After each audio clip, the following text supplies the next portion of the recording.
Hey folks, I wanted to give you an example of graph translating. This is a huge skill that you don't have to do kind of in bulk over the course of AP Physics 1, but you need to know all the tools. And so this is going to be a good way for you to follow along and see how much you already understand. I'm starting with a velocity versus time graph for this one. We're going to make a position versus time graph as well as an acceleration versus time graph. And so we're just going to like apply the things that we've learned in class in a very rough sense. So I'm going to start with going from velocity to acceleration since that's easier. And what we know from class is the slope of this line will determine the acceleration. And so I'm going to draw three line segments that represent the acceleration of this object in part A, part B, and part C.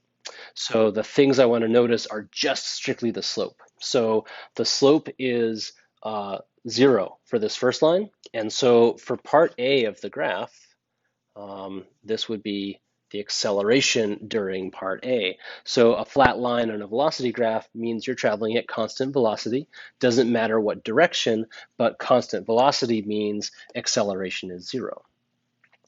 Acceleration graphs do funny things, and so we imagine this like immediate change in velocity, where it goes from constant negative velocity to a velocity that's very steadily traveling toward 0.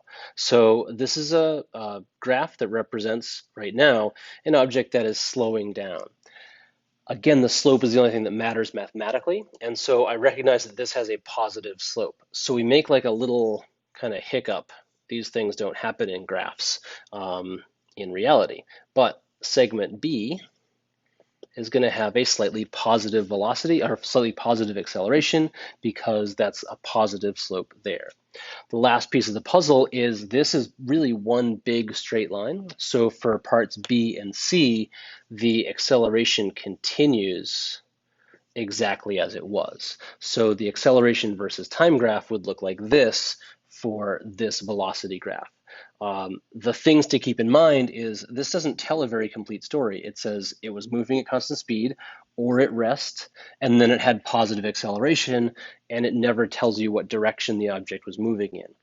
The velocity graph tells you a lot more. It's moving in the negative direction at constant speed, then it slowed down and reversed direction and sped up in the opposite direction. So you get a lot more information from there. As far as the position versus time graph is concerned, you actually need more information. So we're going to imagine that arbitrarily, we're going to start our graph like right in the middle. So you would need to be told an initial position for that object in order to do anything. And I'm going to do this in a kind of rough sense, and I'm going to work backwards. So the thing that I know is that the slope of this line is going to be the value of the velocity, right? So the slope of a position graph tells you the value of the velocity. I'm not going to utilize like the area under the curve. I'm just going to use the location and shape of that line. So this is a flat line, and it's in the negative section of the velocity graph.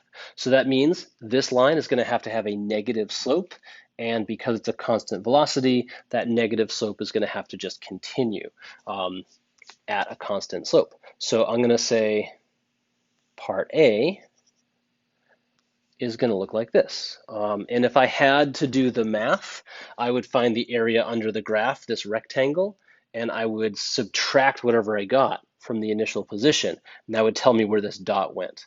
The fact that it's a straight line means that I connect the dots with a straight line, or a flat line rather.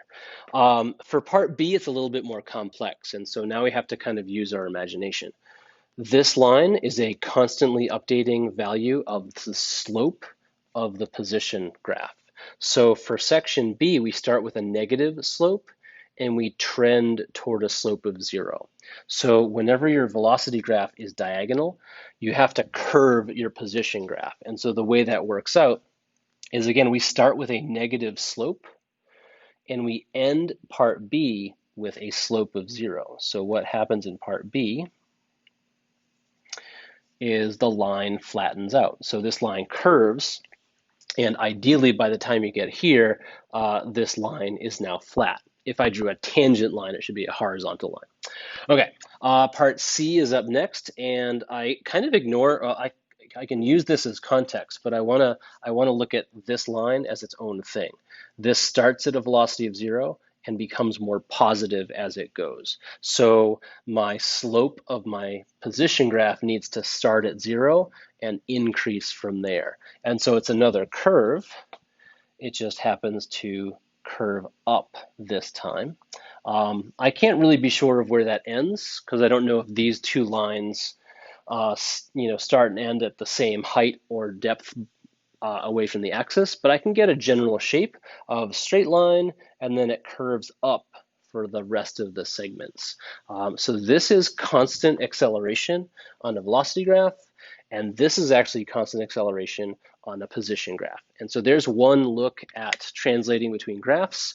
It's a skill you want to be comfortable with, even if you might not feel comfortable translating an entire graph into another type of graph. So that's that.